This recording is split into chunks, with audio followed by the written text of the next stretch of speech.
Student ఎందుకు take up చేసింది? Company మొత్తం ప్రొఫైల్ మొత్తం చెప్తుంది, ఒకసారి అర్థం చేసుకోండి.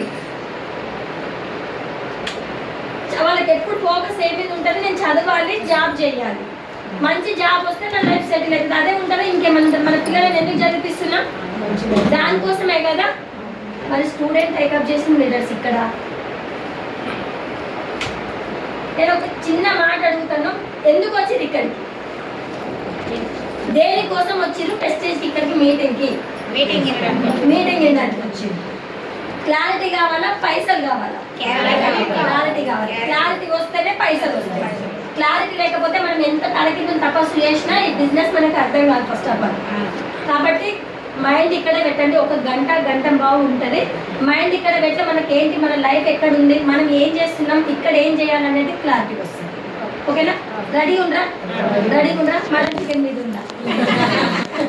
మటన్ చికెన్ మీద ఉంటే చెప్పండి, నేనే తెచ్చి వండించి తినబెట్టిస్తాను.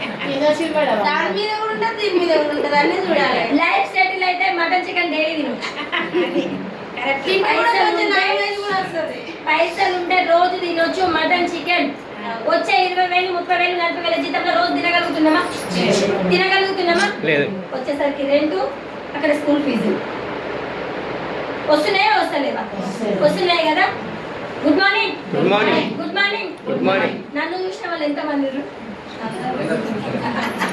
రోజు కనబడుతుంది? ప్రతిసారి వస్తే ఏమి ఉంటుంది, ఏమి అంటారా అనుకుంటుండ్రా? కొత్తగా వచ్చిన వాళ్ళు ఒక్కసారి నాకు కొత్తగా వచ్చిన ప్రతి ఒక్క లీడర్కి మై సైడ్ నుంచి హార్ట్లీ వెల్కమ్ అండి. ఇన్వెస్టేజ్ కలర్ఫుల్ లైఫ్ ఉంటుంది, కాకపోతే కొంచెం అర్థం చేసుకోవడానికి ప్రయత్నించండి. ఓకేనా? My self Madhavi Shyam Reddy. నేను ఇక్కడ ఫిలిం నగర్ హోటల్కి వెస్టేజ్కి బిఫోర్ హౌస్ కీపింగ్ సూపర్వైజర్. 13 సంవత్సరాలు చేస్తే నా ఇన్కమ్ వచ్చేసి 18,000 ఆగింది. అంతా డబ్బుల కోసం చేశారా జాబు? దేనికన్నా చేశారా? డబ్బుల కోసమే చేశారు కదా. నాకు డబ్బులు వచ్చిన విషయం పక్కన పెడితే డబ్బులు వచ్చాయి. నాకు వచ్చిన ప్రాబ్లం ఏంటి అంటే PCOD problem, blood loss, low BP. ఎండాకాలం వచ్చిందంటే నా ఎంత ఇలాంటి సిచ్యువేషన్లో నన్ను ఒక పర్సన్ ఎక్స్పర్ట్ చేయాల్సి వస్తుంది. లో బీపీతో పడిపోయింది. నా ప్రాబ్లం కొంతమంది లీడర్లకు ఇక్కడ తెలుసు. లక్ష్మీ మేడం తెలుసు, మా హస్బెండ్ వాళ్ళ కోలికి ఈరోజు వచ్చింది Shobha madam. Once again heartily welcome madam. 8 months నుంచి ఫాలోఅప్ చేస్తున్నాను మేడం, నేను లక్ష్మీ మేడం ఈరోజు నెత్తిన శనిగ్రహాలు పోయినట్టుగా ఈరోజు వచ్చింది మేడం. మా సార్ వాళ్ళ కొలికే మేడం కూడా. అట్లా నా ప్రాబ్లం కొంతమందికి తెలుసు. వెస్టైన్ ఎలాంటి టైంలో టేకప్ చేసినా ఇప్పుడు మీ అందరి దగ్గరికి అప్లై ఎలా అంటే మేడం ఒక్క మీటింగ్కి రండి మేడం, ఒక్క మీటింగ్కి రండి సార్, ఒక్క మీటింగ్కి వచ్చి క్లారిటీ తీసుకోండి, లైఫ్ మారుతుంది, నా లైఫ్ మారుతుంది అని చెప్పి ఫాలోఅప్ చేస్తున్నా లేదా? అప్లైనర్ ఒక దయ్యాన్ని చూసినట్టు చూస్తారు. నేను కొంటే ఈమెకి ఏమొస్తుందో, నేను పోతే ఈమెకి ఏమొస్తుందో, నేను కొంటే ఆమె అకౌంట్లో 1,00,000 పడుతుందేమో, ఆమె ఇంటి ముందట కారు వస్తుందేమో. ఇదే ఆలోచిస్తామా? ఇంకేమన్నా ఆలోచిస్తామా? కదా, అదే ఆలోచిస్తారు. నేను ఇవన్నీ ఏం ఆలోచించలే. నాకు ఈ ప్లాట్ఫామ్ పరిచయం చేసింది మా బ్రదర్. అంటే నాకు సొంత అన్నదమ్ములు లేరు, నేను అన్నయ్య ఇద్దరు ఒకటే దగ్గర పరిచయంతో జాబ్ చేయడం. మా ఇద్దరు పరిచయం ఒక 12-13 సంవత్సరాల పరిచయం. అన్నయ్య స్టేటస్ పెడితే మా పాప ఈరోజు రాలేదు. డెలివరీ టైంలో నేను ఏంది అని ఒక మాట కనుక్కున్నా.